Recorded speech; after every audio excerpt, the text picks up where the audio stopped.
வாழ்க்கையிலே பொருளாதாரத்திலே அடுத்த நிமிடத்திலே என்ன செய்வேன் என்று தடுமாறிக்கொண்டிருந்த என் நண்பரை வாழ்க்கையின் உச்சத்திற்கு 4 மாதத்திலே ஏற்றியது. இத்தனைக்கு அவர் செஞ்சது. நீம் கரோலி பாபாவின் ஒரு வாசகம், யாது கருணேசே ஆத்தேஹம், என்னை நினைத்து விட்டால் உன் வாழ்க்கையில் வந்து விடுவேன். அந்த கணம் முதல் உனக்கு பொருளாதார முன்னேற்றத்தையும் ஏற்றத்தையும் மாற்றத்தையும் தர காத்து கொண்டிருக்கிறேன், எதிர்பார்த்து கொண்டிருக்கிறேன். வேற எதுவுமே அவர் எதிர்பார்க்க மாட்டாருங்க, உங்களுக்கு உதவணும். பலரும் வாழ்க்கையிலே மிகுந்த பொருளாதார சிரமத்தில் இருந்தவர்கள், அடுத்த வேலை என்ன செய்வோம்னு தெரியாம இருந்தவங்க எல்லாருமே ஒரு பெரிய பொருளாதார சிக்கல்ல இருந்து முன்னேறி இருக்காங்க. பல வாழ்க்கையில கேட்டீங்கன்னா, நான் ஒண்ணுமே இல்லாம இருக்கேன்யா, எனக்கு சாமி கிட்ட போய் வாங்கி போட ஒரு பூ கூட இல்லை, ஒரு பழங்கூட இல்லை. என் ஜாதகத்திலே 2ஆம் அதிபதி என்ற தனஸ்தானாதிபதி கெட்டுவிட்டான், 11ஆம் அதிபதி என்ற லாபஸ்தானாதிபதியும் கெட்டுவிட்டான், 6ஆம் அதிபதி என்று சொல்லக்கூடிய கடன் வம்பு வழக்கினால் தவித்துக் கொண்டிருக்கிறேன், 8ஆம் இடம் என்று சொல்லக்கூடிய அவமானத்தில் துவண்டு கிடைக்கிறேன், 12ஆம் இடம் எனும் விரயஸ்தானம் வேலை செய்கிறது, என் ஜாதகத்துக்கு வேற வழியே இல்லையா அப்படின்னு சொல்றவங்க எல்லாம், கடனிலே மிகுந்தியான அவதியில் இருப்பவர்கள் எல்லாம் அட்லீஸ்ட் செவ்வாய்க்கிழமையாவது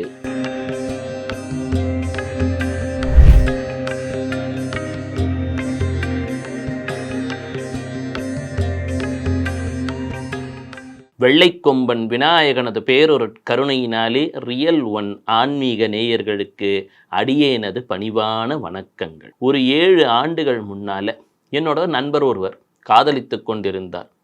எப்பொழுதுமே இந்த காதலர்களுக்கு மட்டும் ஒரு தனி வேகத்தை அந்த புதன் என்பவர் தந்து விடுவார். வார்த்தைகளிலே விளையாடுவார். அதுவும் தமிழிலே முனைவர் பட்டம் பெற்றவர், பெரிய நாலேஜபிள் பர்சன். காதலும் வெற்றி பெற்று விட்டது. பிறகு வந்தார், ஐயா காதலில் ஜெயிச்சிட்டேன், திருமணமும் நடந்து விட்டது, எனினும் பொருளாதாரம் தடுமாறுகிறது அப்படின்னா. எப்பவுமே சரஸ்வதி இருக்கிற இடத்துல மகாலட்சுமியின் கருணை சற்று குறைவாக இருக்கும் என்றெல்லாம் சொல்லுவார்கள். யோசிச்சு பாருங்களேன், மிதுனம் கன்னி 2க்கும் புதன் தான் அதிபதி. புதன் என்றால் நமக்கு கல்வியை குறிக்கும். ஆனால் இந்த கன்னி ராசியில் நீச்சம் அடையக்கூடிய கிரகம் என்பது என்ன? சுக்கிரன். சுக்கிரன்னா லக்ஸரி, கம்ஃபர்ட் அப்படின்னு எடுத்துக்கலாம். அதே போல் குரு என்று சொல்லக்கூடிய வீடு, குருன்னா பெரும் பணம் அப்படின்னு வச்சுக்கலாம். சுக்கிரன்னா சாதாரண பணம், குருன்னா பெரும் பணம். அங்கே புதன் நீச்சம் அடையும். எனவே என் நண்பர் சொன்னார், பாருப்பா கையில் பணத்துக்கு தட்டுப்பாடு வந்துக்கிட்டே இருக்குது, 1ஆம் தேதியானால் இந்த இஎம்ஐ பிரச்சனை இருக்குது பாரு, என்னால் என் திருமண வாழ்க்கையை நிம்மதியாக அனுபவிக்கவே முடியலை, ஏதோ ஒரு தீர்வை சொல், அந்த தீர்வு இனிமையாக இருக்க வேண்டும், எளிமையாக இருக்க வேண்டும், உடனடியாக பணம் தர வேணும். ஆமாங்க, இப்போ எல்லாருமே நாம் எதிர்பார்ப்பது என்னன்னா, இன்றே இப்பொழுதே நமக்கு நடக்க வேண்டும். ஒரு ஃபாஸ்ட் ஃபுட் அப்ரோச் இருக்குது இல்லை? ஆமாம். உடனே சொன்னேன், தம்பி நீம் கரோலி பாபான்னு ஒருவர் இருக்கிறார், அவரது புகைப்படத்தை டவுன்லோடு செய்து பர்சிலே வைத்து கொள்ளுன. உடனே கேட்டார், இவர் யாருங்க, இது வரைக்கும் நான் கேட்டதே இல்லையே அப்படின்ன உடனே, ஒரு புகைப்படத்தை எடுத்து தருகிறேன். அந்த புகைப்படம் ஒரு சாதாரண ஒரு கருப்பு வெள்ளை புகைப்படம். ஒரு பெரியவர் இருக்கிறார், ஒரு போர்வையை சுற்றி கொண்டிருக்கிறார், ஒரு பருத்த உருவம். ஐயா இவர் யாருங்கய்யா அப்படின்னார். நண்பா கவலைப்படாத, உனக்கு நல்ல நேரம் பிறந்துருச்சு, நீம் கரோலி பாபா பேரை கேட்டாலே பிரச்சனை எல்லாம் தீரணும்னுவாங்க.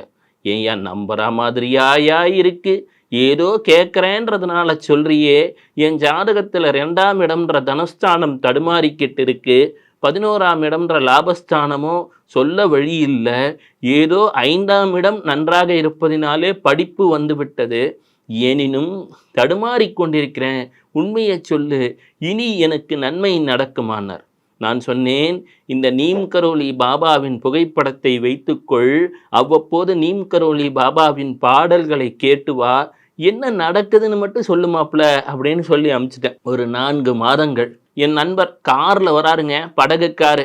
என்னையா அப்படின்னு, எங்க மஞ்சள் பிஸ்னஸில் ஒரு ஹெவி ப்ராஃபிட் எங்கள் அப்பாவுக்கு வந்துருச்சுங்க, உங்களுக்கு கொங்கு பெட்டில் தெரியுமில்ல, முக்கால்வாசி மஞ்சள் ட்ரேடிங் இதெல்லாம் நடந்துட்டு தான் இருக்கும். ஹெவி ப்ராஃபிட்டுங்க பாஸ் அப்படின்னாரு. ஆமாம். பிறகு என்னாச்சு, எங்கள் அப்பா அதை கொண்டு போய் திண்டலில் ஒரு லேண்டில் இன்வெஸ்ட் பண்ணார், அதுவும் பல மடங்கு பெருகிருச்சு, நல்லா செட்டில் ஆகிட்டேன் ஆனந்து, எனக்கு ஒரு உதவி, நீம் கரோலி பாபாவின் பற்றி மேலும் சொல்லுங்கள் என்றார். ஒரு 4 மாதத்திலே வாழ்க்கையிலே பொருளாதாரத்திலே அடுத்த நிமிடத்திலே என்ன செய்வேன் என்று தடுமாறிக்கொண்டிருந்த என் நண்பரை வாழ்க்கையின் உச்சத்துக்கு 4 மாதத்தில் ஏற்றியது. இத்தனைக்கும் அவர் செஞ்சது என்னன்னு கூட கிடையாது. நீம் கரோலி பாபாவை காலை 5 நிமிடம் மாலை 5 நிமிடம் மனதார வழிபடுவார்.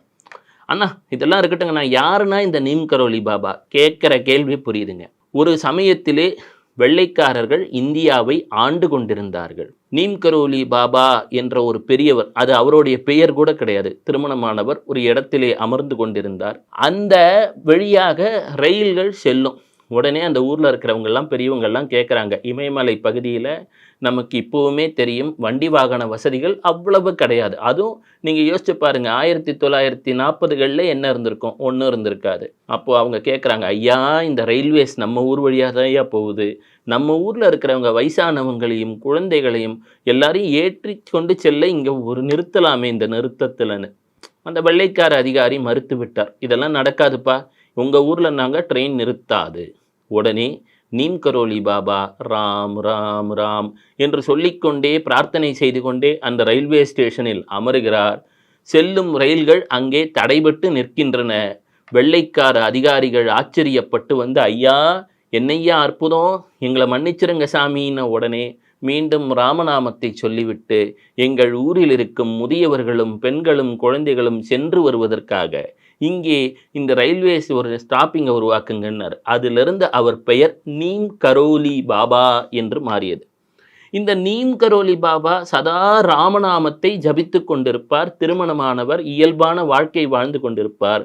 எனினும் அவரை சந்திக்க வருபவர்கள் வாழ்க்கையிலே பெரும் அற்புதங்கள். நீம் கரோலி பாபாவின் ஒரு வாசகம், யாது கருணேசே ஆத்தேஹம், என்னை நினைத்து விட்டால் உன் வாழ்க்கையில் வந்து விடுவேன், அந்த கணம் முதல் உனக்கு பொருளாதார முன்னேற்றத்தையும் ஏற்றத்தையும் மாற்றத்தையும் தர காத்து கொண்டிருக்கிறேன், எதிர்பார்த்து கொண்டிருக்கிறேன். வேறு எதுவுமே அவர் எதிர்பார்க்க மாட்டாருங்க, உங்களுக்கு உதவணும். இந்த நீம் கரோலி பாபா என்ன ஒரு அற்புதம்னு பாருங்க. 1960களிலே அமெரிக்காவிலே போதை பழக்கத்திலே அந்த ஊரிலே பலரும் பாதிக்கப்பட்டிருக்கிறார்கள். அப்போது ஹார்வர்டிலே படித்த ஒரு விஞ்ஞானி, அப்போது அந்த ஆல்பர்ட் என்பவர் இந்தியாவிற்கு வருகிறார். அவர் வீட்டிலும் சிலர் இந்த பழக்கத்தால் பாதிக்கப்பட்டு விட்டனர். அவருக்கு ஒரு மனமுடைந்த நிலை, ஐயையோ நாம் தெரியாமல் இந்த பழக்கத்துக்கு ஆட்பட்டு கிடக்கிறோமே, நம் மக்களை எவ்வாறு காப்பாற்றுவோம், நம் உறவினர்களும் இதில் பாதிக்கப்பட்டிருக்கிறார்களே என்றெல்லாம் நினைத்து கொண்டு இந்தியாவிற்கு வருகிறார். யாரோ ஒருவர் சொல்கிறார், ஒரு பெரியவர் இருக்கிறார், இமயமலையிலே இருக்கிறார், சென்று பாருங்களேன் என்னும் பொழுது அங்கே ஒரு கிராமம், அங்கே ஒரு கயிற்று கட்டில், அங்கே ஒரு உருவம், பருத்த உருவம், மேலே ஒரு துண்டை போர்த்தி கொண்டிருக்கிறார். அவரிடம் சென்று, ஐயா அப்படின்னு இந்த போதை மாத்திரையை இது சாப்பிட்டுக்கு எல்லாரும் அடிமையாகிறாங்களேன்னு சொல்கிறதுக்கு போகிறார். அவர் என்னன்னு தெரியாமல், நம்ம ஊரில் வயசான பெரியவங்களுக்கு என்னன்னு தெரியலன்னா ஒரு பொருளை சாப்பிட்ருவாங்க இல்லையா, அதை போல எடுத்து அவர் சாப்பிட்றார். ஐயோ இவருக்கு ஏதான தவறு நிகழ்ந்துருமோ அப்படின்னு இவர் அச்சத்தோடு அவரை பார்க்கிறார். 2 நாட்கள் அவரில் எந்த மாற்றமும் தெரியவில்லை. அவர் சொல்கிறார், உனக்கு ஒரு பெரிய ஒரு விஷயத்தை சொல்கிறேன், இதையெல்லாம் மாய, இதை கடந்து இறைவனது நாமத்தை பற்று, உன் வாழ்க்கையில் நல்ல முன்னேற்றம் வரும் என்கிறார். அதிலிருந்து பார்க்கிறார், இவர் எங்கே சென்றாலும் ஒரு பெரிய பொருளாதார முன்னேற்றம். அவரது பெயர் ராமதாஸ் என்று மாறிவிடுகிறது. அவர் மட்டுமில்லை, கிராமி அவார்டு வென்ற கிருஷ்ணதாஸ் என்று நீங்கள் கூகுள் பண்ணி பார்த்தாலும் தெரியும். பலரும் வாழ்க்கையிலே மிகுந்த பொருளாதார சிரமத்தில் இருந்தவர்கள், அடுத்த வேலை என்ன செய்வோன்னு தெரியாமல் இருந்தவங்க எல்லாருமே ஒரு பெரிய பொருளாதார சிக்கல்லிருந்து முன்னேறி இருக்காங்க. வெளிநாட்டிலே பார்த்தால் மார்க் ஜக்கர்பர்க், ஸ்டீவ் ஜாப்ஸ் என்று பல கோடீஸ்வரர்களும் பெரிய ஒரு பொருளாதார முன்னேற்றத்தை நீம் கரோலி பாபாவை நினைத்த மாத்திரத்திலே பெற்றிருக்கிறார்கள்.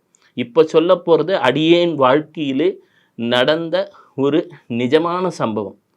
நான் வெளிநாட்டிற்கு முதல் முறையாக சென்று வந்து விட்டேன்.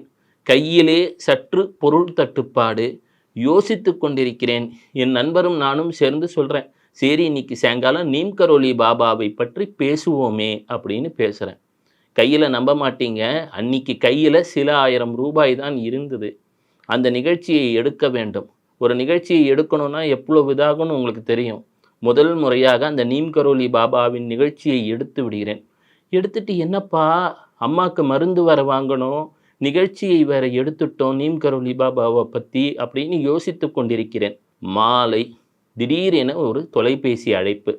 ஐயா நீங்கள் வாங்க ஐயா அப்படின்னு சொன்னாங்க. அன்னைக்கு தொலைபேசி அழைப்பு வந்தது. அன்று எனது முதல் நிகழ்ச்சிக்கான துவக்கமும் வந்தது. நான் யூடியூப்பில் பேசின முதல் நிகழ்ச்சிக்கான துவக்கம் வந்தது. என்னைக்கு அப்படின்னா, நானே என் யூடியூப்பிலே பேசிக்கொண்டிருந்து கையிலே நீம் கரோலி பாபாவிற்காக நாம் இருப்பதை இன்று நாம் நிகழ்ச்சி எடுக்கணும்னு செலவு செஞ்சிட்டேனேன்னு ஒரு கவலையில் இருக்கும் பொழுது மாலை எனக்கு பல வருடங்கள் ஆகிவிட்டன. எனினும் அதற்கு பிறகு முன்னேற்றம் ஏற்றம் என்று வந்தது. நீம் கரோலி பாபா என்பவர் சாதாரண நிலையில் இருப்பவர்களை ஒரு அசாதாரண பொருளாதார முன்னேற்றத்திற்கு துவக்கி விடுவார். பல வாழ்க்கையில் கேட்டிங்கன்னா, நான் ஒன்றுமே இல்லாமல் இருக்கேன்யா, எனக்கு சாமி கிட்ட போய் வாங்கி போட ஒரு பூ கூட இல்லை, ஒரு பழங்கூட இல்லை. என் ஜாதகத்தில் 2ஆம் அதிபதி என்ற தனஸ்தானாதிபதி கெட்டுவிட்டான், 11ஆம் அதிபதி என்ற லாபஸ்தானாதிபதியும் கெட்டுவிட்டான், 6ஆம் அதிபதி என்று சொல்லக்கூடிய கடன் வம்பு வழக்கினால் தவித்து கொண்டிருக்கிறேன், 8ஆம் இடம் என்று சொல்லக்கூடிய அவமானத்தில் துவண்டு கிடைக்கிறேன், 12ஆம் இடம் எனும் விரயஸ்தானம் வேலை செய்கிறது, என் ஜாதகத்துக்கு வேற வழியே இல்லையா அப்படின்னு சொல்றவங்க எல்லாம், கடனிலே மிகுந்தியான அவதியில் இருப்பவர்கள் எல்லாம் அட்லீஸ்ட் செவ்வாய்க்கிழமையாவது நீம் கரோலி பாபாவை, ஒன்றும் வேண்டாங்க, அவருக்கு வெறும் அன்பு மட்டும் போதுங்க, சிறிது நேரம் ராமநாமம் சொல்லிவிட்டு ஆஞ்சநேயனை நினைத்து விட்டு நீம் கரோலி பாபா என்னை காப்பாற்று கரையேற்று என்ற மனதார உங்களுக்கு எப்படி தெரியுமோ அவ்வாறு வழிபட்டு வாருங்கள். மிகுதியான பொருளாதார முன்னேற்றம் ஏற்பட துவங்கும். இது என் வாழ்க்கையின் சொந்த அனுபவம், உங்களுடன் இப்பொழுது பகிர்ந்து கொள்கிறேன். எங்கும் செல்ல தேவையில்லை. நீம் கரோலி பாபா சொல்லுவார், என்னை காண வர வேண்டும் என்று நீங்கள் எங்கும் வராதீர்கள், நான் உங்கள் இதயத்தில் இருக்கிறேன், உங்களுடன் இருக்கிறேன் என்பார். ஆம், இனி உங்களுடனும் இருக்கப் போகிறார்.